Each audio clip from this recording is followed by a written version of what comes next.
హిందూ బంధువులందరికీ జై శ్రీరామ్.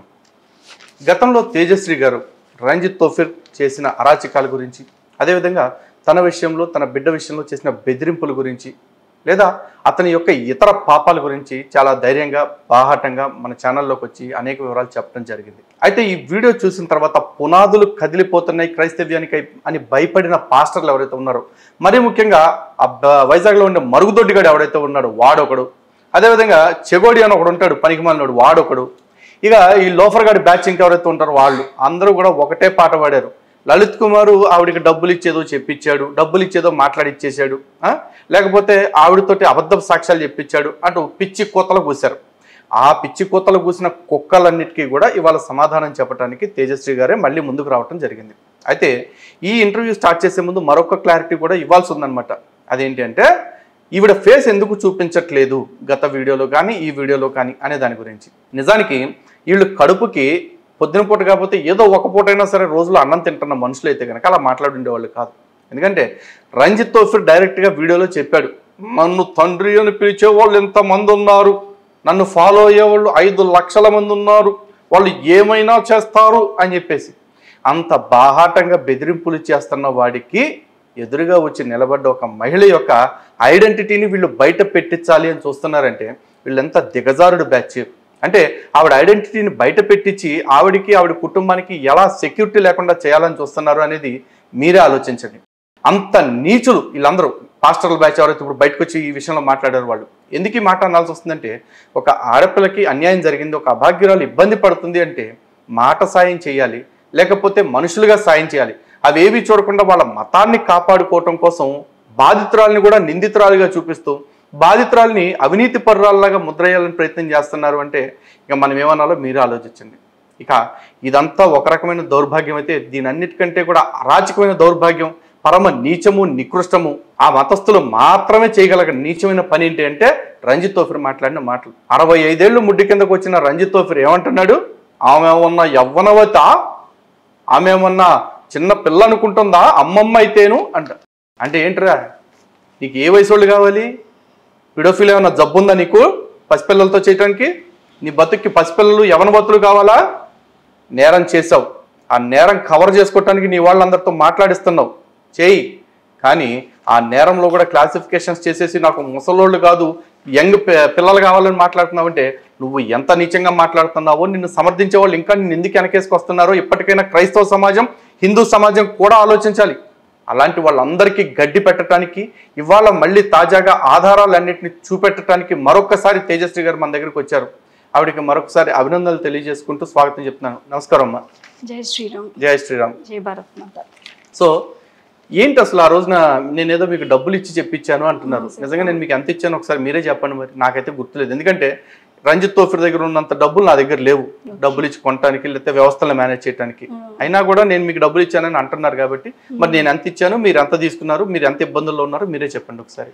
ఇందులో ఒక విషయం మనం క్లియర్గా మాట్లాడుకోవాలి లలిత్ గారు. వీళ్ళు దేవుడు మాకు చెప్పాడు, మమ్మల్ని పిలిచాడు, ఇది ఓఫిరే సత్యప్రవక్త మాకు చెప్పాడు, మాకు చూపించాడు అని చెప్పి షాలెం రాజు గారు ఇంకా ఓఫిర్ మినిస్ట్రీస్లో కూడా కొంతమంది చెప్పారు కదా. మరి మీ దగ్గర నేను డబ్బులు తీసుకోలేదనే విషయం వాళ్ళకి క్లారిటీ దేవుడు ఎందుకు ఇవ్వలేదు?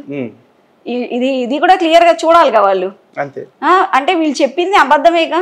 అయినా నాకు డబ్బు అవసరమై నేను మీ దగ్గరకు వస్తే మీరు ఇంకోటి హనీ జాన్సన్ గారు కూడా ఇంకొక మాట కూడా వాగాడు. ఆయన ఏంటి అంటే లలిత్ గారు స్క్రిప్ట్ రాసిస్తే ఆ స్క్రిప్ట్ నేను చదివింది అని కూడా చెప్పాడు. ఆయన ఆ మాట కూడా మాట్లాడాడు. వీళ్ళందరూ ఏమంటే టాపిక్ని డైవర్ట్ చేయడం కోసం ఈమె డబ్బులు తీసుకుని ఎదురు కూర్చుని మాట్లాడి ఉన్నవి లేనివి ఓఫిర్ మీద నిందలేసింది. ఇంకొక మాట నేను అడుగుతానండి, అప్పులు ఓఫిర్ చేయలేదా? ఓఫిర్ గారికి అప్పులు లేవా? వాడికి మర్యాద కూడా లేదు. 4 కోట్ల అప్పు. సరే నేను నా బిడ్డ మేము అప్పులు చేసుకున్నాం అని చెప్పి అక్కడ ఎలీషా ఎవడైతే నేను నా ఆడియో ఏదైతే బయటకు వచ్చిందో ఎలీషాకి నేను చెప్పానని చెప్పి ఆడియో బయటకు వచ్చింది కదా. మరి అందులో ఉన్న ఎలీషాని పరిగెత్తించుకుంటూ ఇక్కడికి రప్పించుకుని హైదరాబాద్ రప్పించుకుని మాకు అప్పులున్నాయి, మేము ఆయనకు అప్పులున్నాము, అందరికీ అప్పులు ఇవ్వాల్సి ఉంది మేము అని చెప్పేసి అప్పులు తీసుకున్నామని ఇన్ని మాటలు మాట్లాడిచ్చాడు కదా, ఇన్ని చెప్పాడు కదా క్షీరసాగర్ మధురంలో. మరి నీకు అప్పులు లేవా? ఏమో ఒకవేళ అప్పులు చేసి ఆస్తులు కొనుక్కున్నాడని 4 కోట్ల అప్పు ఉంది ఆల్రెడీ ఒకసారి తీర్చారు. మినిస్ట్రీలో వాళ్ళందరూ దేహాన్ని ఇంటింటికి వెళ్ళి అడుక్కొని ఆడవాళ్ళు అయితే పుస్తలు కూడా వేసేసి ఇచ్చేసి కొన్ని అప్పులు తీర్చారు. మళ్ళీ నీకు 4 కోట్ల అప్పు ఎట్లయింది, నీకు అప్పు లేదా? చెప్పేవాడు కదా సిగ్గుండాలిగా, వచ్చి పరిగెత్తుకుంటూ వచ్చి చెప్పారు కదా సిగ్గుండాలిగా. వాడు చెప్పాడు అనుకోండి, ఈ క్షీరసాగర్ మధురం ప్రోగ్రామ్ లో ఈయనట్టు చేస్తున్నాడు. అసలు ఈయన బయటకు ఎట్లా తీసుకొస్తున్నాడు అంటే, నాకు అప్పు ఉంది కాబట్టి నేను మనుషుల దగ్గర నేను చేయి జాపి, ఇప్పుడు మీ దగ్గర కూడా నేను చేయి జాపి డబ్బులు తీసుకొని ఈ ప్రోగ్రామ్ చేశానని చెప్పి ఒక టాక్ బయటికి తీసుకొచ్చాడు అనమాట. అంటే ఇంకెంత దిగజారిపోయి మాట్లాడాడంటే అంత దిగజారిపోయి మాట్లాడాడు అనమాట. ఒకవేళ డబ్బులకే ఒకవేళ ఆశపడాల్సి వస్తే మీరు నా దగ్గరికి కాదు రంజిత్ తోఫిర్కే ఫోన్ చేసి నా దగ్గర ఉన్నాయంటే మీకు ఇంకెక్కువ డబ్బులు వస్తాయి. ఇస్తాడు కదా మరి. అట్లాగే కొంతమందికి ఆఫర్ చేశాడండి ఊళ్ళో, ఆ టాప్ కూడా వచ్చింది. ఆఫర్ చేసి కూడా వెనక్కి స్టెప్ వేసాడు అనమాట, ఏం చేయలేక. అది కూడా ఉంది, టాక్ కూడా ఉంది. మరి నిజంగా మీరు చెప్పినట్టు నేను డైరెక్ట్ గా ఆయన దగ్గరికి వెళ్ళాలి కదా, ఇస్తాడు కదా మరి. నాకు కావాలనుకుంటే మొన్న మీరు పోలీస్ కంప్లైంట్ ఇచ్చిన రోజు నుంచి కూడా మీకు బేరాలు పెట్టించాడు కదా వాళ్ళతో వీళ్ళతో. పెట్టించాడుగా. కళ్యాణి విన్నారు గా, ఆడియో విన్నారు కదా, కళ్యాణి అడిగింది రాతేజ నేను వచ్చాను నీకేం కావాలో చెప్పు ఆయన దగ్గర అంటే, డబ్బులకి ఆల్రెడీ నేను అమ్ముడు పోతానన్న మాట ఆమెతో అడిగిచ్చి తర్వాత మీ మీద బ్లేమ్ చేశాడు. ఇక నన్ను కూడా అదే మాట అనిపించాడు ఫైనల్ గా. సిగ్గు ఉందా పాస్టర్లు అందరూ సిగ్గుపడాలి. ఎందుకు సిగ్గుపడాలి అంటే, వాడు ఏంటి అన్నది వాట్ ఈస్ వాట్ అనేది ఎవరికి తెలీదు. వాడిని వెనకేసుకురావడం, వాడిని సపోర్ట్ చేయడము, ఇంకా పైగా 60 years వీళ్ళు ఫస్ట్ ఏజ్ని చూపించుకొని 60-65 years ఈ ఏజ్ గ్రూప్ చూపించి అట్లాంటి వాడు కాదు. ఇంకోటి ఏంటంటే ప్రోస్టేట్ క్యాన్సర్, ఇదొకటి చూపించి ఇక అట్లాంటి పనులు చేయలేదు ఆయన అనడానికైనా నాకు సిగ్గుండాలని చెప్తున్నారు.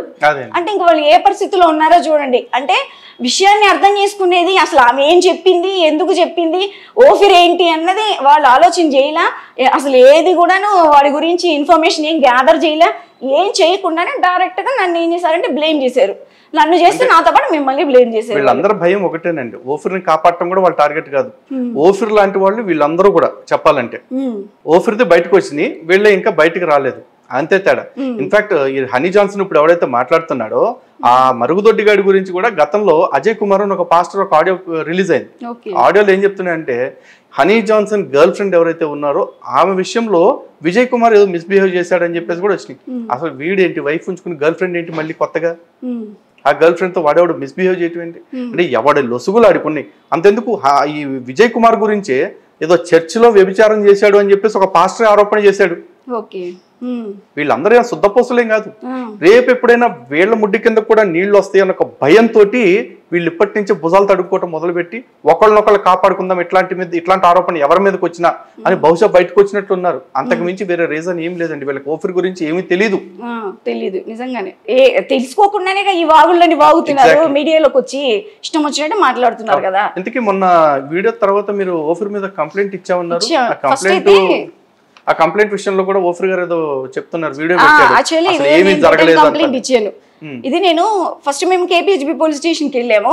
అంటే మేము ఉండేది కుక్కడపల్లి ఏరియా. సో KPHBలో ఏంటంటే అది యాక్సెప్ట్ చేయలేదు, ఎందుకంటే మా పరిధిలోకి రాదు అది. సో మీరు కుక్కడపల్లి పోలీస్ స్టేషన్ కి వెళ్ళాలని చెప్పారు. ఒక డే అక్కడే ఉన్నాము. తర్వాత అంటే May 20th వెళ్ళాం ఇక్కడికి. వెళ్ళి మాట్లాడాము. ఆ రోజు అతన్ని కూడా తీసుకొచ్చారు, అది మనకి వీడియో కూడా వచ్చింది. ఎక్స్ క్రిస్టియన్ ప్రవీణ్ గారు ఆల్రెడీ అప్లోడ్ చేశారు.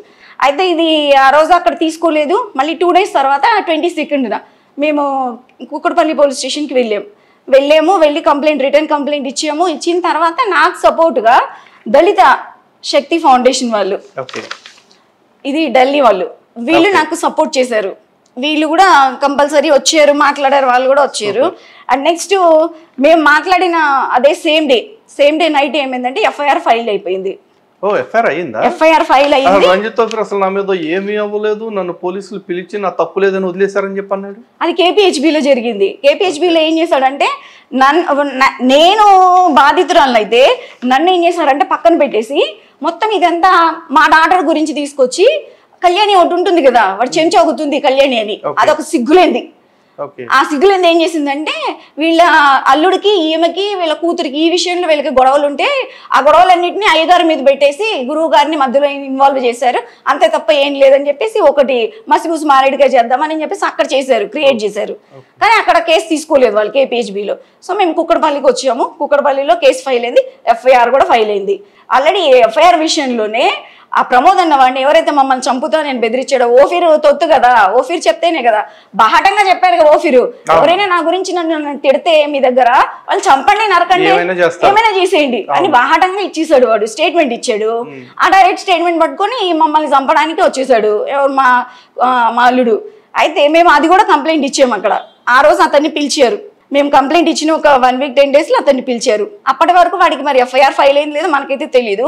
ఆ డే మాత్రం వాడికి ఎఫ్ఐఆర్ ఫైల్ అయిందని విషయం తెలిసింది. ఎందుకంటే ప్రమోద్ని పిలిచారు అక్కడికి. పిలిచిన తర్వాత ఎంత డ్రామా ప్లే చేశారంటే వాళ్ళు జూన్ 10th వరకు. జూన్ 10th పిలిచిన ఒక 3 డేస్ 4 డేస్ సైలెంట్ గానే ఉన్నారు. తర్వాత జూన్ 10th నైట్ 9:30కి స్టార్ట్ చేశాడండి వాడు ఫోన్. మాకు టార్చర్ అనమాట. మెసేజ్లు కాల్స్. ఎర్లీ మార్నింగ్ 4 o'clock వరకు మీరు కిందకు వస్తారా, మా 3rd స్టేర్ బిల్డింగ్ కిందకు వస్తారా, నన్ను పైకి రమ్మంటారా, కేసు వెనక్కి తీసుకోండి. ఓఫీర్ చెప్పకుండా వీడు చేస్తాడా పని? మరి నా వాళ్ళందరికీ 5 లక్షల మంది ఉన్నారు నా బిడ్డలు, నేను ఎవరికి ఏమి ఇన్స్ట్రక్షన్స్ ఇవ్వలేదు. ఎలా వచ్చాడు ఇతను వచ్చి మా దగ్గరకు వచ్చి మమ్మల్ని ఇట్లా భయపెట్టాడు కదా.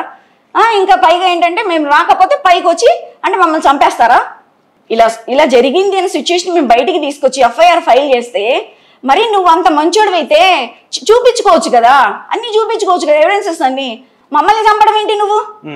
అంటే నీకు ఏదైనా నీ గురించి ఏదైనా మేము ఎవరైనా మాట్లాడితే చంపేస్తారా? ఇంకా మా ఇంటికి పంపించాడు. ఆ తర్వాత మేము వాడికి ఏంటంటే వాడిని ఎట్లయినా సరే రేపు మా బాబాకి డివోర్స్ కేసులో ఎట్లయినా సరే వాడిని ఎక్కడ కోర్టులో అయితే కంపల్సరీ డివోర్స్ ఇప్పించి అక్కడ నేనైతే గట్టిగా మాట్లాడేదైతే మాట్లాడతా. అందుకే వాడిని కూడా మేము సైలెంట్గా ఉన్నాం. వాడి గురించి ఏం చెప్పకుండా బయట చెప్పకుండా ఏం చేయకుండా. ఇది చూడండి అసలు వీళ్ళు చివరికి ఎంతకి బరితెగించారంటే మనుషుల్ని చంపించే స్టేజ్కి వచ్చేసారు. అవునా? మరి అంతే కదండి. ఇప్పుడు మమ్మల్ని వాడిని పంపించారు, ఇంటికి పంపించారంటే కేసు వాపస్ తీసుకోండి, ఇదే మాట వాడు. మా దగ్గర ఉన్న వాయిస్ రికార్డింగ్స్ టెలిగ్రామ్ లో కాల్ చేసి మేము రికార్డ్ చేసాము. యాక్చువల్లీ టెలిగ్రామ్ లో రికార్డ్ అవ్వదు కానీ మేము రికార్డ్ చేసాం. అది మరి ఎలాగా ఉండాలి? మరి ఏదో ఒక సేఫ్టీ చూసుకోకపోతే ఎట్లా? మీకు కూడా ప్రూఫ్లు పెట్టుకోవాలి కదా. అసలు వీళ్ళు మమ్మల్ని ఏం చేయాలని చెప్పండి? మేమిద్దరు ఆడవాళ్ళు ఉన్నామా, మమ్మల్ని చంపించేయాలనా? అదే మరి. అంటే ఇక్కడ బతుకులకు చూడండి, పాస్టర్లు మిగతా వాళ్ళు వీడియోలు చేసిన వాళ్ళు కూడా మా ఫేస్ ఎందుకు చూపిలా అంటే ఫేస్ చూపించి ఎంతమందికి శత్రువుని చేద్దాం. అసలు ఇంతమంది పరవట్టాడు ఆత్మలన్నీ కలిసి పరిశుద్ధాత్మ అంటూ ఎవరినో ప్రార్థన చేస్తున్నాం, మనకు సొల్లు చెప్తారేంటండి? వీళ్ళు పరవట్టాడు ఆత్మలు ఫస్ట్ ఆఫ్ ఆల్. ఇది అయిపోయిన తర్వాత నెక్స్ట్ నా దగ్గర ఈ ఎవిడెన్స్ వచ్చిందండి. ఏంటండి అది? ఈ ఎవిడెన్స్ ఏంటంటే ఫస్ట్ ఆఫ్ ఆల్ మే మంత్లో last year ex Christian Praveen గారి దగ్గరికి నా ఆడియో ఒకటి వచ్చింది కదా. అసలు ఫస్ట్ అదే కదా వచ్చింది. నా ఆడియో ఎట్లా బయటకు వచ్చిందంటే ఈ ఓఫీర్ అన్నవాడు ఈ ఆడియోని ఒక అమ్మాయి ఆడియో ఒకటి నేను చెప్పా కదా నా పిక్స్ ఇవన్నీ అమ్మాయికి పంపించాడు వైరల్ చేయమని. పంపించాడు. అంటే ఇప్పుడు ఆడియోని మీ ద్వారా రిలీజ్ అవ్వలే అయితే అది నేను అసలు నాకు తెలియదు అది ఎట్లా బయటకు వచ్చిందో. ఈ ఎవిడెన్స్ నా దగ్గరకు వచ్చే వరకు నాకు ఒక పజిల్. అది నా దగ్గర రిలీజ్ చేయమన్నాడు అంటానికి మీ దగ్గర ఎవిడెన్స్ ఉంది.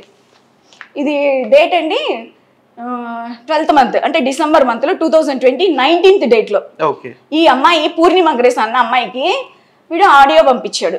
ఆడియో పంపించి ఇందులో పేరు చూడండి, ఓఫీర్ అన్న పేరు లేదు. ఏంటంటే ఇంపార్టెంట్ పర్సన్ ఫర్ వరల్డ్ అని పెట్టింది. కానీ ఇదే ఎవిడెన్స్ అని చెప్పడానికి నేను ఒక మాట చెప్తా. ఇందులో ఈ అమ్మాయి ఏమడిగిందంటే ఈ ఎవిడెన్స్ ఇప్పుడు ఇది ఏ ఆడియో అయితే వాడు అమ్మాయికి పంపించాడో అమ్మాయి ఆడియో విన్న తర్వాత నువ్వు కావాలి అనుకున్నప్పుడు వేరే పర్సన్ తోటి వేరే పాస్టర్కి ఎందుకు చెప్పింది అని అడుగుతుంది. మరి అదే కదా ఇష్యూ జరుగుతుంది. ఇప్పుడు ఓఫీర్ నన్ను బెదిరించింది కూడా, చంపుతానని బెదిరించింది కూడా ఆడియోని బట్టేగా. ఆడియోలో ఏముండింది? నువ్వు ఎందుకు ఎలీషాకి ఎందుకు చూపించావు, ఎలీషాకి చూపించాల్సిన అవసరం ఏముంది, నీవి కూడా బయట పెట్టమంటావా అంటే వీడి దగ్గర అన్ని సేవ్ చేసుకుని పెట్టుకుని వాడు నన్ను ఆ రోజు ఎట్లా అంటే బ్లాక్మెయిల్ చేశాడు. అదే పని వీడు ఈ ఎవిడెన్స్ లో ఆ అమ్మాయికి ఇచ్చాడు వైరల్ చేయమని. చూడండి అసలు ఎట్లున్నాడు వీడు పాస్టరా? చెప్పండి. అమ్మాయి చెప్తుంది పోనీ ఆంటీ అంటే నేను ఆంటీతో చాట్ చేసి పిక్స్ పంపేమంటావా, పంపేటట్టు చేయమంటావా అని అడుగుతుంది. వాడు ఆడియో ఇచ్చాడు. ఆడియో ఇస్తే అమ్మాయి నువ్వు కావాలి అన్నప్పుడు ఆయనకి ఎందుకు నీ మెసేజ్ చూపించింది? మరి ఇది అబద్ధం కాదు కదా, మీరు కూడా విన్నారు కదా ఆడియో. అంటే ఇప్పుడు ఇందులో ఇదంతా నికృష్టం. అమ్మాయితో చేసిన చాటింగ్ అంతా వరస్ట్. చూడండి ఎంత వరస్ట్ అంటే మీరు అసలు చూడండి వాడి క్యారెక్టర్ గురించి పాపం ఈ పాస్టర్లందరూ హనీ జాన్సన్ చెగోడి గారు పాపం చాలా ప్రయాసపడుతున్నారు ప్రూవ్ చేయడానికి. కాదు, ఇంతకీ ఈ important person of the world అంటే అది ఓఫిర్ అని మీరు ఎట్లా చెప్తున్నారు? యాక్చువల్లీ ఆడియో ఎవిడెన్స్ ఇది. ఆడియో ఎవిడెన్స్ ఓకే, బట్ అక్కడ పేరు ఓఫిర్ లేదు కదా, ఇంపార్టెంట్ పర్సన్ ఫర్ వరల్డ్ అని ఉంది. లేదు కానీ నా ఆడియో ఆ రోజు నన్ను తిట్టిన ఆడియో వాడి దగ్గర ఉంది, ఓకే, రికార్డ్ అయింది. ఆ రికార్డ్ అయిన ఆడియోని ఆ అమ్మాయికి పంపించాడు. అందులో అంటుంది అమ్మాయి, నువ్వు అంటే ఇష్టమైనప్పుడు నువ్వు కావాలి అనుకున్నప్పుడు వేరే వాళ్ళకి ఎందుకు చూపించింది ఓకే అని అడుగుతోంది. జరిగిన సిచ్యువేషన్ అదే కదా అక్కడ. అందులో కానీ ఇక్కడ ఈ చాట్ ఏంటండి? వినండి, చదవండి. మీకు అరే యాక్చువల్లీ ఇది చూడండి అసలు, అంటే అరే మరుగుదొడ్డిగా యదవా చూడరా, వీళ్ళిద్దరి మధ్య జరిగిన చాట్ చూడు, చదువుతాను. నాకు చదవటానికి కంపరంగా ఉన్నా చదవటం తప్పదు, ఎందుకంటే మంత్రసంతానం ఒప్పుకున్నాక అన్ని పట్టుకోవాలంటారు కదా, అట్లుంది. పూర్ణిమ గ్రేస్ అన్న ఆవిడ ఏమంది, ఏమండి అంది ఫస్ట్. తర్వాత ఒరే బుజ్జి ఓఫిర్ 62 years లలిత గారు, 62 years. అప్పుడు ప్రోస్టేట్ క్యాన్సర్ ఇంకా రాలేదు, అప్పుడు బయట రాలా. వచ్చిన తర్వాత ఇలా పడిపోయిన తర్వాత పతివ్రత కబుర్లు చెప్తున్నాడు.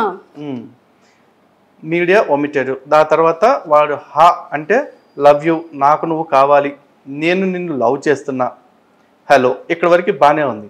ఆ తర్వాత ఏంటది, తిట్టుకుందామా మనం, కొంచెం సేపు తిట్టుకుందామా, బూతులు వద్దా, తేజ కేసు ఎంతవరకు వచ్చింది? ఇందులో నా పేరు ప్రస్తావన జరిగింది కండి. తేజ అంటే నేనేగా, ఆడియో బయటకు వచ్చింది నాదే కదా. నేనేమైనా చెయ్యాలా, మళ్ళీ కాల్ చేసిందా, అది నెంబర్ బ్లాక్ చేసావా లేదా అంటే అప్పుడు అవతల పర్సన్ నుంచి చేశాను. పూర్ణిమ గ్రేస్ నెక్స్ట్ ఆన్సర్, లేకపోతే నా మొగుడినే ఇరికించాలని చూస్తుందా. 20 to 23 years అమ్మాయి. ఇంతకీ వీళ్ళ భర్తతో మీకే ఇష్యూ ఏంటి? అతను ఎందుకు ఇరికిచ్చారు? ఎవరినండి? నా మొగుడిని మొగుడని చెప్తుంది అక్కడ అమ్మాయి. మీకు క్లియర్ గా చదవండి. నా మొగుడినే ఇరికించాలనుకుంటుందా? నీ ఫ్రెండ్షిప్ నా ఫ్రెండ్షిప్ ఇద్దరు ఫ్రెండ్షిప్ పోగొట్టుకుంది, క్లియర్ గా చెప్తుంది. అసలు గుడ్, నా ఫ్రెండ్షిప్ పోగొట్టుకుంది, నీ ఫ్రెండ్షిప్ పోగొట్టుకుంది. మరి ఇతన్ని లవ్ చేస్తున్నానని చెప్తున్నా అంత చిన్నప్పుడు. ఆ పిల్లకి 20 to 23 years. మరి అందుకే అంటున్నాడు కదా, నాకు ముసలి కావాలా, పడుచు పిల్లలు యంగ్స్టర్స్ కావాలని మొన్న చెప్పాడు కదా, 5 లక్షల మందిలో ఈ యంగ్స్టర్స్నే వాడుకున్నాడు. అండ్ ఇంకొక విషయం మీకు క్లియర్ చెప్తా, ఇందులో మొత్తం ఈ చాటింగ్లో నా దగ్గర 31 pages ఉంది. ఈ చాటింగ్లో అప్రాక్సిమేట్లీ 5 అమ్మాయిలు ఉన్నారు. 3 అమ్మాయిల్ని వాడు ప్రెగ్నెంట్ చేసి వాళ్ళతోటి పిల్స్ మింగిచ్చాడు. చూపించండి అది, ఎందుకంటే తెలియాలి కదా. అండ్ మోర్ ఓవర్ ఇక్కడ అతను రంజిత్ తోఫిర్ అంటానికి ఫస్ట్ మన దగ్గర ఎస్టాబ్లిష్మెంట్ ఏముంది? ఇందులో రంజిత్ తోఫిర్ మీకు ఆ పేజ్ లో కూడా కనిపిస్తుంది. మీకు రంజిత్ తోఫిర్ ఆ అమ్మాయికి ప్రోగ్రామ్ ఏంటి అని అడిగినప్పుడు నేను వైజాగ్ వెళ్తున్నానని చెప్పాడు అందులో. అయితే ఇతను 20వ తేదీ ఈ మాట చెప్పాడు. ఏమంటే హీరమండలంలో 24th anniversary మన మినిస్ట్రీది, ఫ్రీ టైం ఉండడం ఎలా సాధ్యం అమ్మాయి అడిగింది. అంటే ఇంకొక విషయం మీకు క్లియర్ చెప్పాలంటే, బొమ్మని అమ్మాయిని ఇతని దగ్గర తీసుకురావాలని ఈ టాపిక్. రంజిత్ తోఫిర్ దగ్గరికి నువ్వు టైం ఇస్తే నేను బొమ్మని నీ దగ్గర తీసుకొస్తా అని చెప్పింది. అప్పుడు వీడు అంటున్నాడు, నేను హీరమండలంలో 24th anniversary మన చర్చిది ఉంది కదా, అప్పుడు కుదరదు నాకు, అక్కడ ఫ్రీ టైం ఎట్లా ఉంటుంది వైజాగ్లో నాకు అని చెప్తున్నాడు. ఇది జరిగిన టాపిక్. 20వ తేదీ మాట్లాడాడు వెళ్తున్నానని చెప్పి. మీకు క్లియర్గా చెప్పాలంటే 22nd ఇది 20వ తేదీ జరిగిన కాన్వర్సేషన్. ఇది 22వ తేదీన వాడు హీరమండలంలో 24th anniversary చర్చ్ యానివర్సరీకి వెళ్ళాడు. హీరమండలం వెళ్ళాడు. అండ్ నెక్స్ట్ మీకు ఇంకొక పేజ్ లో కూడా కాన్వర్సేషన్ బొబ్బిలి వచ్చింది. బొబ్బిలి వెళ్తున్నా అని చెప్పాడు. నెక్స్ట్ డే బొబ్బిలిలో మ్యారేజ్ చేశాడు. అండ్ నెక్స్ట్ ఆ పేజ్ లో ఉన్నట్లు చూడండి, బ్యాక్ సైడ్ శ్రీకాకుళం హీరమండలం వెళ్తుందని చెప్పాడు. ఆల్రెడీ హీరమండలం వచ్చాడు. అక్కడ బొమ్మ అంటే ఎవరు? ఆమె పూర్ణిమ గ్రేస్ సిస్టర్. ఆమె పేరు బొమ్మన్, అదే ఆమె పేరు హెమి గ్రేస్. చాలా పేర్లు ఉన్నాయిలేండి అమ్మాయికి. ఇప్పుడు ఆ పిల్లని గురించి అన్నమాట టాపిక్ అంతా. ఇది 20వ తేదీ జరిగిన కాన్వర్సేషన్. నేను బొబ్బిలి వెళ్తున్నాను, నెక్స్ట్ హీరమండలం వెళ్తున్నాను మీటింగ్ చేయడానికి అని చెప్పాడు. ఆ పేజ్లో మీకు క్లియర్గా ఉంటుంది. నేను బొబ్బిల్లో ఉన్నానని చెప్పాడు, పెళ్లి చేస్తున్నానని చెప్పాడు. ఈ పేజ్లో మీకు క్లియర్గా కనిపిస్తుంది. మార్నింగ్ పెళ్లి చేస్తున్నా బొబ్బిల్లో, పెళ్లి చేశాడు ఆల్రెడీ. ఏ డేట్ ఇది? 21st డేట్లో 20వ తేదీ జరిగిన కాన్వర్సేషన్లో నేను హీరమండలం వెళ్తున్నా, బొబ్బిలి వెళ్తున్నా అని చెప్పాడు. 21st మార్నింగ్ వీడు పెళ్లి చేస్తున్నాడు అక్కడ. పెళ్లి చేశాడు, మెసేజ్ ఇచ్చాడు. ఆఫ్టర్ దట్ హీరమండలంలో కూడా 24th యానివర్సరీ ఇక్కడ చేశాడు. ఇది ఓఫిర్ కాదంటారా? ఆబ్వియస్లీ ఓఫిరే కదా మరి. అని నాకు విచిత్రం ఏంటంటే అసలు పిచ్చెక్కుతుంది అసలు ఈ మెసేజెస్. ఒక ఆడపిల్ల పోస్టుల కామెంట్స్ లాగా లేదు ఇది. తను చేసేటప్పుడు ఒక మాట అడిగింది, అది నేను చదవలేను, స్క్రీన్ మీద మీరే చదువుకోండి, నాకు ఉన్న కర్మ ఉన్న దరిద్రాలు చాలు. తర్వాత దానికి ఓఫిర్ అని చెప్పబడుతున్న వ్యక్తి ఇస్తున్న రిప్లై, ఫేస్బుక్లో పోస్ట్ చెయ్యివే కే బుజ్జి, మరి మ్యాటరు తేజానా, ఈ వీడియో మ్యాటర్ చూడు, వైరల్ చెయ్యి. అంటే వైరల్ చెయ్యి అని చెప్పేసి తను చెప్తున్నాడు. చాలా బిజీగా ఉన్నాయి అసలు ఈ చాట్స్ కూడా. అసలు అఫ్కోర్స్ వాళ్ళిద్దరు ప్రైవేట్ చాట్ అని మనం సరిపెట్టుకోవచ్చు, కానీ ఒక 22-23 ఏళ్ళు వయసున్న ఆడపిల్లతోటి 62 ఏళ్ళ వయసున్నవాడు చేయదగిన మాటలు, చెప్పదగిన మాటలు, లేదు మత ప్రచారకుడిగా చలామణి అవుతున్నవాడు మాట్లాడదగిన మాటలేనా? ఇంత పక్కా ఆధారాలతో దొరికిపోయిన తర్వాత కూడా ఇంకా కొంతమంది గొర్రెలు నమ్మితే నమ్మొచ్చు కాక నమ్ముతారు. ఎందుకంటే అది నిరూపించుకోవటం కోసం ఎప్పుడూ లేని మన చర్చిలో వచ్చిన పెద్ద పెద్ద కానుకల గురించి కూడా వీడియోస్ పెట్టాడు. అంటే నువ్వు ఎన్ని వీడియోలు చేసినా నా మీద ఇంకా నమ్మకం పోలేదు అని చెప్పాను. కానీ ఈ పాస్టర్లు ఎవరైతే మిగతా వాళ్ళు మాట్లాడుతున్నాడో, మరుగుదొడ్డి, చెగోడి, ఇట్లాంటి వాళ్ళందరూ వాళ్ళు ఎలా వెనకేసుకొస్తున్నారు నాకు ఇప్పటికీ అర్థం కావట్లేదు అసలు వాళ్ళకి. ఎందుకంటే క్రైస్తవ్యానికి ఒక చెడు జరుగుతుంది వీడి వల్ల అంటే, వీడు ఎట్లాంటి వాడిని ఖండిస్తున్నాము, కానీ వీడి కారణంగా మొత్తం క్రైస్తవ్యాన్ని అనొద్దు అనాలి. కానీ వీళ్ళు క్రైస్తవ్యం మీద నిందొస్తున్నది అన్న విషయాన్ని కాపాడుకోవటానికి రంజిత్ తోఫిర్ని నిస్సిగ్గుగా కాపాడే ప్రయత్నం చేస్తా ఉన్నారు. ఇది ఎంతవరకు కరెక్ట్ అసలు? ఇంకోటి కూడా మీకు గమనించాలి, 5 లక్షల మంది టాపిక్ మాట్లాడాడు చూసారా? ఆ టాపిక్ మాట్లాడేటప్పుడు తండ్రితోటి నువ్వు ఇలాగే చేస్తావా, మీ వంశంలో తండ్రులతోనే ఇట్లా చేస్తావా అని క్వశ్చన్ అడిగాడు నన్ను. మరి నీ పరిస్థితి ఏంటి ఇదంతా?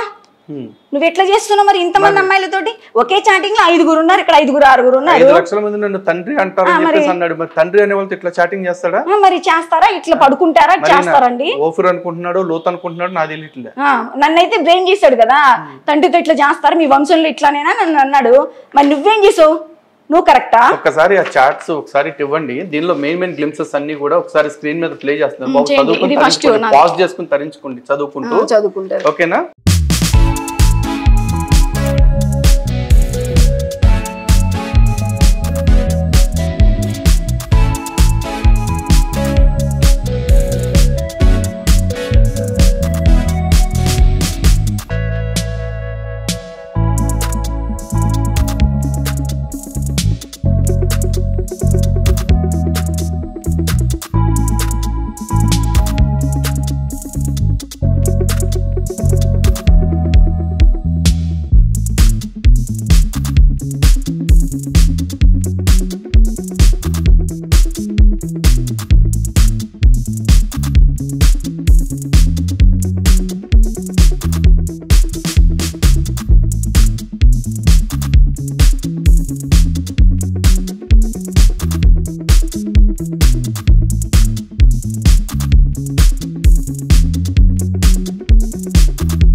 బాబు ఈ దరిద్రాలన్నీ జనాలు చదువుకున్నాక వాళ్ళకే అర్థమవుతుందండి ఏం జరుగుతుంది ఏంటి అని చెప్పేసి. మీ ధైర్యానికి మీ ఓపికకి మాత్రం నిజంగా మెచ్చుకోవాలి. అసలు ఇట్లాంటివన్నీ బయట పెడతానికి మీరు ముందుకు వచ్చారు అంటే కనుక ఖచ్చితంగా. ఇంకోటి మొత్తం ఎవిడెన్సెస్ కూడా తీస్తాను నేను, ఎందుకంటే నా క్యారెక్టర్ మీద ఎప్పుడైతే బురద చల్లాడో నీది క్యారెక్టర్ అది నాది కాదు కాబట్టి ఖచ్చితంగా నేను ఇంకా ఏంటనేది కూడా నేను వీడియో ముందుకు ఖచ్చితంగా నేను మీడియా ముందుకు తీసుకొస్తా నేను చూపిస్తాను. ఎందుకంటే ఈ ఎవరు హనీ జాన్సన్ నెక్స్ట్ చేగోడి గారు పాపం వీళ్ళు చాలా ప్రయాసపడుతున్నారు. ఆయన మంచోడు అని రంగు పూసి ఆయనకి ఏదో చూపిద్దాం అనుకుంటున్నట్టున్నారు. కానీ అతను గొర్రె చర్మం కప్పుకున్న తోడేలు అనే విషయాన్ని మనం బయలుపరచబడడానికి ఇదంతా చేస్తున్నాం. మొత్తం బయటికి తీసుకురావాలి కదా. మరి ఒక ఆడపిల్ల మీద ఓకే నిందేసేసి అయిపోతుందా? అయినా నాకు తెలియగలుగుతా అండి. వీడు చూడండి, ఫస్ట్ కంప్లైంట్ ఎవరి మీద జరిగింది? Last year complaint. అప్పుడు నేను అక్కడే ఉన్నా, నేనే అక్కడ కూడా ఎవిడెన్స్ నేనే. ఎందుకంటే అప్పుడు నా వాయిస్ బయటకు వచ్చిన తర్వాత పాపం చాలా అనుకున్నాడు. ఏమనుకున్నాడు? ఓఫిరు బయటికి మీడియాకి అందరికీ వీడు మంచోడని నాతో చెప్పించాలని చాలా అనుకున్నాడు, ట్రై చేశాడు. కానీ ఎందుకు అది టైం కుదరలేదు, అది ప్రోగ్రామ్ జరగలేదు. కానీ మొన్న క్షీరసాగర్ మదనం ప్రోగ్రాంలో ఏం చెప్తాడంటే ఈ కంప్లైంట్ అంట వాడి మీద ఎవరి మీద? ఎక్స్ క్రిస్టియన్ ప్రవీణ్ గారి మీద, అభిమన్యు గారి మీద అంట నేనే కంప్లైంట్ ఇచ్చానంట. రిటర్న్ కంప్లైంట్ ఇస్తేనే వాళ్ళని అరెస్ట్ చేసి ఇదంతా చేశారని చెప్పాడు. కంప్లైంట్ ఎవరు ఇచ్చారు? కంప్లైంట్ ఇచ్చింది ఎవరు? వాడే ఇచ్చాడు. ఏమని ఇచ్చాడు? ఈ ప్రవీణ్ గారు వీళ్ళందరూ నా మీద లేనిపోని నిందలేసి యూట్యూబ్ ఛానల్స్లో ఇట్లా హల్చల్ చేస్తారు, ఇట్లా చేస్తున్నారు అని చెప్పి మొత్తం అంతా చేసింది తనే అని చెప్పి నేను ఇచ్చాను కంప్లైంట్ అని చెప్తున్నాడు మళ్ళీ. మరి అది వినడానికైనా మార్క్ బాబుకైనా జ్ఞానం లేదా? మరి పాస్టర్ వాక్యం చెప్తున్నా అంటున్నాడు కదా. మరి ఈ దేవుడు ఇన్ని అబద్ధాలు చెప్తుంటే, ఓఫిర్ ఇన్ని అబద్ధాలు చెప్తుంటే అది అబద్ధం అని దేవుడు చెప్పట్లేదా వీళ్ళకి? మరి వీళ్ళు వెంబడిస్తున్న దేవుడు? నాకు ఇప్పటికీ డౌట్ అండి. వీళ్ళందరూ నేను డబ్బులు తీసుకొని చెప్పానని అంటున్నారు. మరి సత్యవంతుడు దేవుడు యథార్థవంతుడు మరి ఇన్ని మాటలు మాట్లాడుతున్నారు. మరి దేవుడు చెప్పలేదా డబ్బులు తీసుకోకుండానే ఆమె బయటకు వచ్చిందని? ఆ విషయం చెప్పాలా? వీడు ఇన్ని అబద్ధాలు తడవకొక అబద్ధం చెప్తున్నాడు మార్క్ బాబు దగ్గర. మరి అది కూడా బయటకి చూపిస్తున్నాడు, నవ్వుకుంటున్నాడు మార్క్ బాబు. సిగ్గు శరమ ఏమన్నా ఉన్నాయా? అట్లాంటి మనిషిని వెనకేసుకొస్తున్నారు. తప్పు చేశానన్న ఫీలింగ్ ఓఫిర్కి లేదు, తప్పులోని సమర్థిస్తున్న భావన వీళ్ళకి లేదు, వాళ్ళకి కూడా లేదు. చూడండి, చేయటం మా జన్మ హక్కు అన్నట్టుగా మాట్లాడుతున్నారు బహిరంగంగా బయటకు వచ్చి. కళ్యాణి పోలీసుకి వాయిస్ రికార్డింగ్ ఇస్తాను, మీకు పెట్టండి. కళ్యాణి అంటుంది ఏంటి అంటే ఈ ఎక్స్ క్రిస్టియన్ ప్రవీణ్ గారు వాళ్ళని లోపల పెట్టి తన్నించడానికి 15 లక్షలు ఖర్చు పెట్టారంట. 15 లక్షలు, 5 లక్షలేమో లాయర్కి ఇచ్చారు, అడ్వకేట్కి ఇచ్చామంటున్నారు. మిగతా 10 లక్షలు కేపీహెచ్బి పోలీస్ స్టేషన్లో ఇచ్చానని చెప్పి మొత్తం 15 లక్షలు అయింది అని చెప్పింది. ఇప్పుడు ఆడియో బయటకు వస్తే మరి ఫస్ట్ పోలీసులు ఆమె మీద యాక్షన్ తీసుకోవాలి. ఎవరికి ఇచ్చింది, ఏ పోలీసులకు ఇచ్చింది అనేది, మరి పోలీసులు నిజంగా అమ్ముడు పోయారా అనేది వాళ్ళే తేల్చాలి. అంతే కదా, అది కూడా వస్తుంది కదా ఇప్పుడు బయటికి. చెప్పింది పబ్లిక్ గా చెప్పింది, నా వాయిస్ కూడా ఉంది కదా. డైరెక్ట్ కేసు జరిగింది కేపీహెచ్బి పిఎస్ లో. 15 లక్షలు ఇచ్చుంటే కేపీహెచ్బి పోలీస్ స్టేషన్ లో ఉన్న పోలీసులే వాళ్ళకే ఇచ్చుండాలి. మరి ఒకవేళ పోలీసులు తిన్నారా తినలేదా, తినకపోతే వాళ్ళని పిలిపించి ప్రశ్నిస్తారు. అంతే, ఇక అంతా పోలీసులు చూసుకుంటారు. 10 లక్షలకు తిన్నారమ్మా పోలీసులు. అయితే మొత్తానికి ఒక 5 లక్షల దాకా తిన్నారు. దారుణం కదా. ఏమ్మా 15 లక్షలు తీసుకున్నారు పోలీసులు ఒక్కళ్ళే, అందరూ జడ్జి కానీ పోలీసులు కానీ. మరి ఇప్పుడు అది కూడా బయటకు వచ్చిందిగా, దానికి ఏం సమాధానం చెప్తాడు? అంతే, ఈ చెగోడి గారు చెప్పాలిగా. 15 లక్షల రూపాయలు వాళ్ళకి ఇచ్చి కేసుని పెట్టించగల సామర్థ్యం ఉన్న వ్యక్తి ఇవాళ మళ్ళీ ఈ ఇష్యూకి వచ్చేపాటికి లలిత్ కుమార్ కంటే ఎక్కువ డబ్బులు మీకు ఇవ్వలేడా ఒకవేళ కేసుని తొక్కేయాలనుకుంటే? అంతే కదా. మరి మిమ్మల్ని కొనే ప్రయత్నం చేయకుండా నన్ను నిందేస్తున్నారు ఎందుకు వాళ్ళు? ఏంటి అంటే ఎందుకంటే మీకు అమ్ముడు పోయే ఆలోచన లేదు, అంతే, ఆ విషయం వాళ్ళకి తెలిసిపోయింది. కాబట్టి ఇప్పుడు మిమ్మల్ని ఏం చేయాలి? తప్పు నింద వేసేసి మీరు చెప్పే మాటల మీద విలువ లేకుండా చేయాలి. అదే ప్రయత్నం వాళ్ళు చేస్తున్నారు. అందుకే ఇన్ని కట్టుకథలు, ఇన్ని అబద్ధాలు. మరుగుదొడ్డి అని చెగోడి గల్లరా, ఇంకా ఎవడైతే పనికిమాలోళ్ళు సపోర్ట్ చేస్తా ఉన్నారో సన్నాసులారా, మీ అందరికీ కూడా చెప్తున్నాను, ఇప్పటికైనా పద్ధతి మార్చుకుని అన్నీ మూసుకుని టాప్ టు బాటం మూసుకుని కూర్చుంటే మీకు మీ మతానికి మంచిది.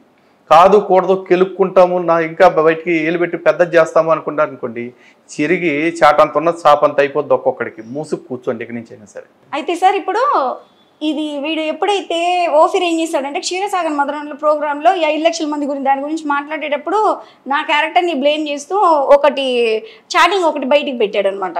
ఏదంటే నేను ఎవరు మా అల్లుడని చెప్తున్నారు కదా ప్రమోద్, ఇతన్ని నేను తిట్టినప్పుడు ఆ తిట్టిన దాంట్లో నేను ఓఫీర్ నాన్నగారు ఓఫీర్ నాన్న అని ప్రస్తావన చేశా కదా, అవన్నీ వీడియో దాంట్లో పెట్టడము.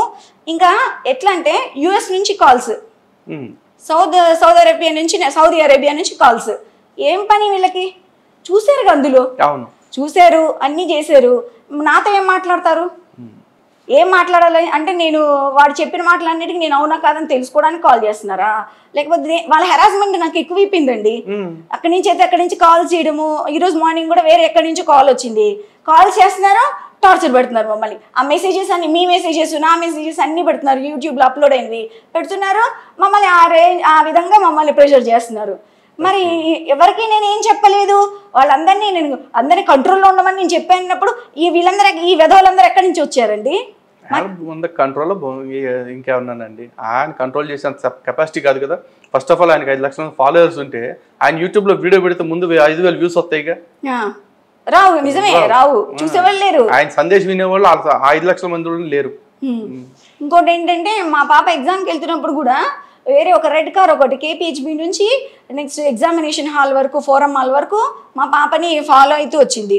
అంటే నేను చెప్తున్నాను కదా, వీడు ఎట్లయినా సరే. ఇప్పుడు ఇంకొకటి కూడా చెప్తాను నేను, అంటే నిందలేసేస్తున్నట్టుగా ఉంది. మీ దగ్గర ఆధారాలు ఉంటే చెప్పండి. అట్లాంటి అట్లా కాకుండా మీరు కార్లు ఫాలో అవుతుంది, బైక్లు ఫాలో అవుతుంది అంటే రోడ్ల మీద చాలా కార్లు దొరుకుతాయి. ఎవిడెన్స్ ఉందా? ఎవిడెన్స్ ఉందండి, చూపిస్తాను నేను. పిక్చర్ నేను మీకు చూపిస్తాను, అది పెట్టండి, అది కూడా పెట్టండి. ఒక రెడ్ కలర్ కారు పాపను ఫాలో అవుతూ ఎక్కడ వరకు వచ్చిందంటే ఎగ్జామినేషన్ హాల్ వరకు, అక్కడ వరకు వచ్చింది. మరి ఏంటి, నేను ఆల్రెడీ చెప్తున్నాను కదా, వీడు ఎట్లయినా సరే మమ్మల్ని చంపించాలి. ఎందుకంటే ఇప్పటి వరకు ఎవరు బయటకు వచ్చి వాడి గురించి చెప్పిన వ్యక్తులు ఎవరు లేరు. అందరినీ భయపెట్టడం, చంపించడం ఇట్లాంటివి కూడా చేస్తాడని కూడా నేను విన్నా. ఇప్పుడు నేను ఏంటంటే ఇప్పుడు మేము అనుభవిస్తున్నాం, మా ఎక్స్పీరియన్స్ అనమాట ఇది. ఎట్లాగైనా సరే మా మీద దాడి చేయాలని. ఇప్పుడు ఇది సరే పరిస్థితి మాది ఇట్లుంది. మేము ఆల్రెడీ పోలీస్ స్టేషన్లో ఎఫ్ఐఆర్ చేయించాము, చేయించిన తర్వాత వాళ్ళు సెక్యూరిటీ ఇస్తున్నారు. అండ్ అదర్ సైడ్ మీరు కూడా మాకు సపోర్ట్ చేస్తున్నారు, మీరు కూడా మాకు హెల్ప్ చేస్తున్నారు, ప్రవీణ్ గారు కానీ ఇంకా మాకు మీరు సపోర్ట్ చేస్తున్నారు. దానివల్ల నేను చెప్తున్నా, ఇప్పుడు మేము సేఫ్గా ఉన్నామంటే బికాస్ ఆఫ్ యూ సార్. మీ వల్ల, ప్రవీణ్ గారి వల్ల మేము సేఫ్గా ఉన్నాం, పోలీసుల వల్ల. ఆల్రెడీ పోలీసులు మా దగ్గర లొకేషన్ తీసుకున్నారు, ఏ టైంలో అన్నా ప్రాబ్లం ఉంటే ఫోన్ చేయమని చెప్పి వాళ్ళు కూడా ఎస్ఐ గారు వాళ్ళు వచ్చారు, ఇంటి దాకా వచ్చి మొత్తం మాట్లాడి వెళ్ళారు వాళ్ళు. ఇంకా సిచ్యువేషన్ ఏంటంటే సార్, వీళ్ళందరూ ఏవైతే నిందలు వేస్తున్నారో ఓఫీర్ మంచోడు అని భుజాలు తడువుకుంటూ అందరూ వాడిని భుజాల మీద ఎత్తుకుంటున్నారో వాళ్ళందరికీ సిగ్గు శరం ఏమన్నా మాన అభిమానాలు ఇట్లాంటివి ఏమన్నా ఉంటే ఇవన్నీ చూసిన తర్వాత అయినా సరే నిజాలు మాట్లాడమని చెప్పండి. పోలీస్ స్టేషన్ లో 15 లక్షలు ఇచ్చిన ఓఫీరు వీళ్ళందరికీ తలా 1 లక్ష ఇచ్చి ఉండడా? ఆబ్వియస్లీ ఇవ్వచ్చు. బహుశా దానికే మోస్తున్నట్టున్నారు. వాళ్ళు తీసుకున్న విషయం బయటపడితే రేపు ప్రాబ్లం అయింది కాబట్టి డబ్బులు తీసుకుని ఎదవని సపోర్ట్ చేస్తున్నారా, ఎదవల్లారా అని క్వశ్చన్ చేస్తారేమో కాబట్టి నేనేదో మిమ్మల్ని డబ్బులు ఇచ్చి కొన్నాను అని చెప్పి మాట్లాడుతున్నారు. నిజానికి అమ్ముడు పోయేంత ఆలోచన మీకు లేదు, కొనే అంత స్తోమత నాకు లేదు. ఎందుకంటే నాకు ఎవరు దశంభాగాలు తెచ్చేవట్లేదు, విదేశీ కానుకలు తెచ్చేవట్లేదు. ఏదో మాకు వచ్చే రెవెన్యూతో మేము ఏదో కాలం గడుపుతా ఉన్నాము. వీళ్ళంతా తప్పుడు ప్రచారాల గురించి ప్రజలు అర్థం చేసుకోవాలి ఎవరైనా సరే. ఎందుకంటే ఏ దొంగతనం చేసినోడు కూడా నేను చేశానని ఒప్పుకోడు, మర్డర్ చేసినోడు జడ్జి గారు ముందుకెళ్ళిపోయి నేనే చేశానని ఒప్పుకోడు, రేప్ చేసినోడు అంతకంటే ఒప్పుకోడు. అలాంటిది ఇన్ని పాపాలు ఒకేసారి చేసినోడు వీడి గురించి ఒప్పుకుంటారు, నేను ఎట్లా అనుకుంటాను? Only thing we wanted to expect is జనాలు వీళ్ళ నిజ స్వరూపాన్ని, వీళ్ళ విష స్వరూపాన్ని తెలుసుకోవాలి. అంతే, తెలుసుకోవాలి ఖచ్చితంగా. ఇంకొకటి కూడా చెప్తాను నేను, ఇంకా కూడా నేను ఎవిడెన్సెస్ అన్ని నేను కూడా కలెక్ట్ చేసుకుంటున్నాను. ఎందుకంటే నా క్యారెక్టర్ని బ్లేమ్ చేసినప్పుడు నేను సైలెంట్గా కూర్చొని నేను ఆ ఎవిడెన్సెస్ కలెక్ట్ చేస్తున్నాను. అవి కూడా నేను మళ్ళీ కూడా మీడియా ముందుకు నేను తీసుకొస్తాను, కంపల్సరీ చూపిస్తాను. చూపించిన తర్వాత నా గురించి మాట్లాడిన ప్రతి, అనకూడదు కానీ చెప్తున్న ప్రతి కుక్క అప్పుడు ఏం మాట్లాడతారు అన్నది నాకు కావాలి. తప్పకుండా. ఎందుకంటే అటువంటివి ఏ ఉన్నా సరే ధైర్యంగా, నిర్భయంగా, నిజాయితీగా మన ఛానల్లో మీరు ఎప్పుడు మాట్లాడతానన్నా కూడా చూపించే రెస్పాన్సిబిలిటీ నాది. ఈ తొండ ఊపులకి ఉడతూపులకి భయపడే ఆలోచన, భయపడే బలహీనంగా మనం ఎవరం లేదు. అంతే. ఆ గుర్రం మొగవాడు ఎవడైతే ఉన్నాడో మరుగుదొడ్డిగాడు ఆడు కావచ్చు, లేకపోతే గాడిద మొగవాడు ఎవడైతే ఉన్నాడు చెకోడిగాడు ఆడు కావచ్చు, ఆడమ్మ మొగుడు కావచ్చు, ఎవడొస్తాడో రండి, తప్పని నిరూపించే దమ్ముంటే రండి. లేదు మా మీద ఏమైనా అటాక్ చేయాలని ఆలోచన ఉంటే కనుక రండి. అయ్యప్ప సొసైటీలో మాదాపూర్లో ఆఫీస్ ఉంది, ఎవరికైనా కావాలి అనుకుంటే లొకేషన్ పంపిస్తాను, వచ్చి తేల్చుకుందాం. ఓకేనా? సో తేజస్వి గారు చాలా సంతోషం అండి, చెప్పాల్సినవన్నీ చెప్పారు. అండ్ త్వరలోనే మీకు ఏవైతే ఇబ్బందులు ఉన్నాయో అవన్నీ తీరిపోవాలని, మీరు కోరుతున్న న్యాయం ఏదైతే ఉందో అది జరగాలని, ఇలాంటి దౌర్భాగ్యుల నిజ స్వరూపాలు ప్రపంచానికి తెలియాలని మనస్ఫూర్తిగా కోరుకుంటున్నాను. మళ్ళీ ఎప్పుడన్నా ఫ్లాషింగ్ ఎపిసోడ్ తోటి, మళ్ళీ ఫ్లాషింగ్ ఆధారాలతోటి మళ్ళీ మీ ముందుకు వస్తాం. జై శ్రీరామ్. జై శ్రీరామ్. భారత్ జై మాతా కీ జై. జై.